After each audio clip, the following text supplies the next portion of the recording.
Today on ELN Morning. Crimes in Crest. Police say suspects stole 2 and broke into 15 cars over the weekend. I don't feel as safe here as I did before. We hear from students who fell victim to those crimes. A new class. The class of 2025 has elected their Student Government Association representatives. And a North Carolina face-off. An old rivalry renewed. ELN football is set to play Appalachian State this Saturday. Today, September 16th, 2021. This is ELN Morning.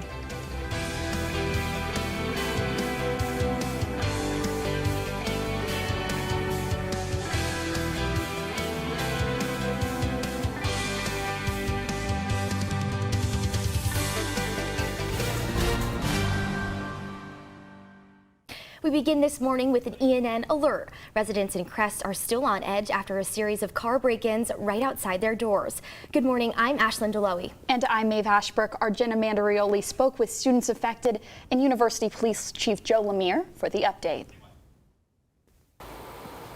It was like a complete mess. Like the glove box was open and there were just napkins all over from inside my glove box. Sophomore Sarah Hennis was sleeping in Sunday morning when the phone rang. It was campus police. Her unlocked car had been broken into. It definitely made us start locking our door every single night. Someone goes out and locks it, and we all just kind of feel a little uneasy, honestly. Like knowing that it wasn't students is kind of really concerning. Sophomore Holly Pruitt's car was one of 15 broken into over the weekend. Nothing was stolen, but she and other residents say they still feel unsafe. People from around here know that this is a location where they can go and break into these cars.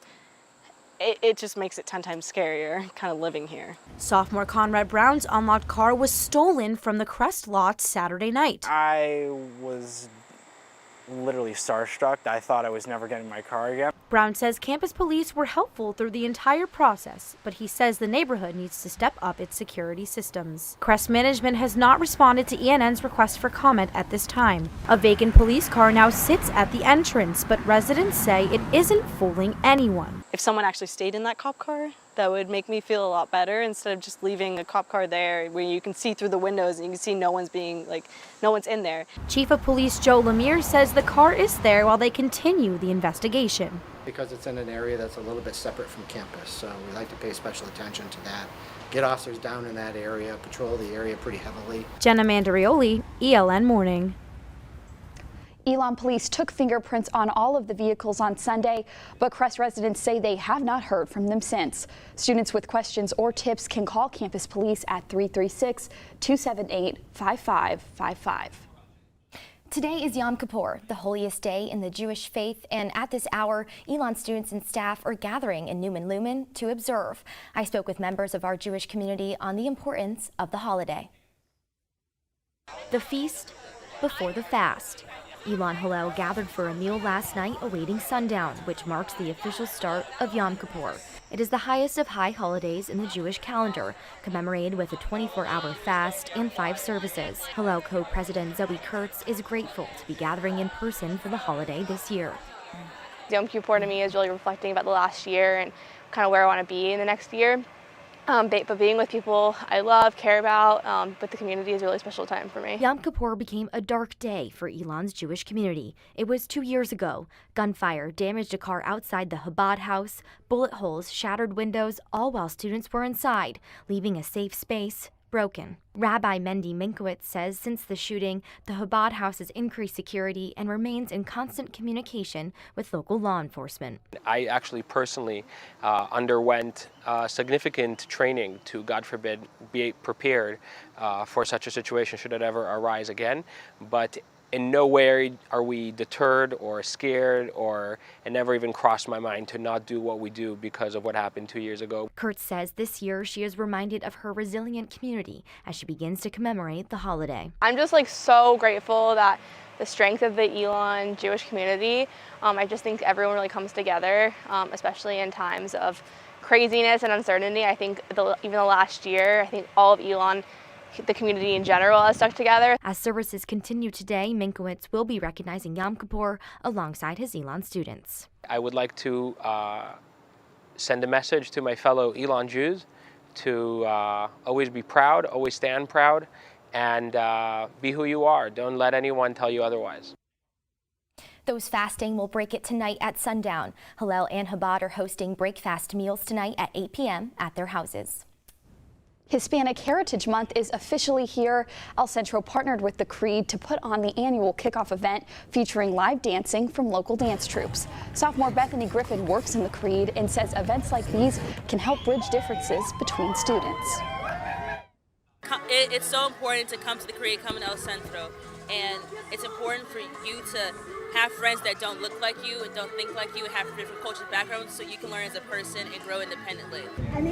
Freshman Boyd Burris says he was sitting outside doing homework when he heard the music and decided to attend the event since it brought him unexpected comfort. I lived in Spain over the summer, so I did a study abroad trip, and even though this is not Spanish as much, it's still Hispanic, so there's a lot of similarities that I like, like the music. A lot of it's very similar, so I like that. It kind of brings back the memories from when I was in Spain.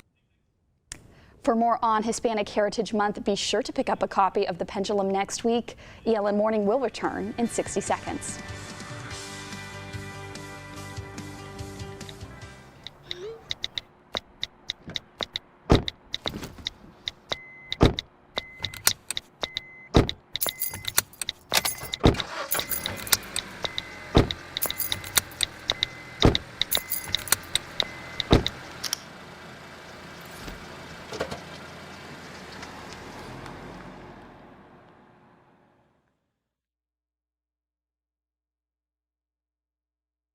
Let me tell you about the toughest guy on earth. He has the crazy strength to lift the man that raised him up without even flinching. This guy, no, this warrior, will always be by his father's side, even if his dad will hardly remember. If this guy isn't the toughest guy on the planet, then I don't know who is. Caregiving is tougher than tough. Find the care guides you need at aarp.org/caregiving. The class of 2025 SGA president, vice president, and senators will be sworn into office tonight at their first meeting following Tuesday's election. Over 500 freshman students voted on Phoenix Connect to select the candidates. Freshman Alexa Morrissey says she is excited to be in Elon's SGA after doing student government throughout high school. I've never done anything like that before, like being sworn into office, so that is just going to make the experience so whole for me, I guess, and I'm just really excited to be welcomed into the SGA community here at Elon. The 5 new elects will be sworn in just in time to go on the annual SGA overnight retreat this weekend. Freshman Bo Dalrymple says he is excited. I think it will be great to have a formal process and officially swear in. I'm looking forward to meeting everyone else that I'll be able to work with throughout the year, and I'm excited to see what type of things we're capable of doing. Both the secretary and treasurer positions for the freshman class remain vacant. According to the dean of students, Janelyn Patterson, the positions will be appointed by members of SGA. Members of SGA also say they are reaching out to previous candidates who ran but were not elected to fill the vacant positions. They hope to have both candidate positions filled in the near future.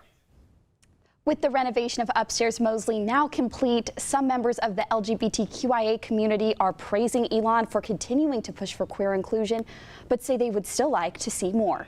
Our Caitlin Rundle has the story. Junior Lucas Levely says Elon's acceptance of the LGBTQIA community is what made him consider coming to Elon. Now the president of Spectrum, a queer straight student alliance, he recognizes that support for most minority groups on campus tend to be student-run. You kind of have to search for those groups in order to get involved with them. But that being said, once you do find the groups on campus, then it generally is pretty comfortable here. Campus Pride, a national educational organization for LGBTQIA college students and groups, recognized Elon as one of the best colleges for policies, programs, and practices friendly to LGBTQIA students. But Levely wishes that Elon's culture would continue to grow. When we get into weird gender distinctions and sex distinctions and, weird culture around how many guys can hang out with how many girls to get into what parties at what times, those lines get kind of muddied, and then maybe it doesn't become quite so comfortable for a lot of people. For Junior Lily Kays, they hope members of the queer community can be involved in educational events in a way that doesn't tokenize them. I get asked to do a lot of events with certain faculty members, and you know, I'm the point person for these types of issues, and I'd rather it be something where, you know, instead of putting that emotional labor on the queer students of campus, the straight people and the, you know, faculty in charge and administrators need to do that reading themselves as well. Kay says that there is still work to be done on ELN's campus, but they're happy with the progress. There's nothing that they have done yet that has made me think like, oh, we're backtracking. Like, we're taking step backs. It just seems like we're always moving at a constant forward pace. Whether it be slow, it's still forward, and that's important. Caitlin Rundle, ELN Morning. Spectrum is hosting its annual Drag Extravaganza event this Saturday at Tap House at 10 p.m. The event is free for students. The football team is set to take on Appalachian State University this Saturday. Both teams currently sit at 1-1, and they're ready for an uphill battle against a proven program from a higher division. Head coach Tony Trisciani says he hopes the matchup will revive an old rivalry. So we're playing one of the best FBS programs in the state of North Carolina. So it's going to be a big challenge for our guys, but it doesn't change how we prepare. Our hope is to play our best football of the season. And if we do that and we can hang around in this football game and get later into the game and try to keep this thing tight, then the pressure's on them. It's on App State and not on us. The players are also ready for the challenge ahead. Running back DJ Moyer says for him, this weekend is about patience and consistency. We have a big opportunity to just knock off a big team. So, you know, everybody that wasn't recruited for like FBS, we have something to prove to, you know, the bigger schools that we can play big ball. The Phoenix are set to play in Boone on Saturday for the big Week 3 matchup. Kickoff is set for 3:30 p.m. For more information and game coverage, visit elonnewsnetwork.com. We've had some pretty high temperatures this week, but is that sun here to stay coming into the weekend? Your Phoenix 5-day forecast after the break. I'll be right back. Hi! You think you're probably sober? Yeah. But you're thinking about taking the back roads home, just in case. If you're probably sober, then why would you do that?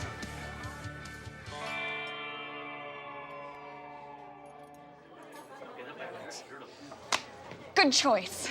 Probably okay isn't okay. If you see a warning sign, stop and call a cab, a car, or a friend. That's a full glass of wine. I'll be chatting you later.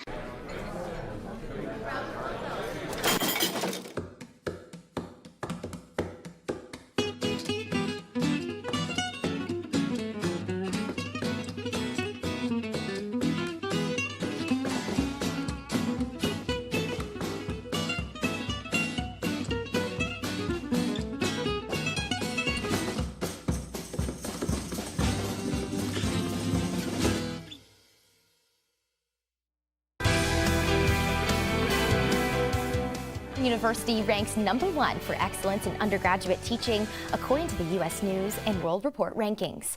Exercise science professor Tom Doyle says he employs several teaching strategies in an effort to be a good professor, one deserving of the university's ranking. I'm dealing with adult learners. I mean, obviously they're young adults and stuff like that, but I think you hear it once, it doesn't sink in. You hear it twice, it starts to sink in. You hear it the third time, and then you're like, oh, this is something I may need to pay attention to, I need to know. So I think just employing some adult learning techniques and then allowing people to go out and figure it out on their own. Doyle says the university provides several different resources like workshops and weekly lectures to teach professors how to implement engaged learning.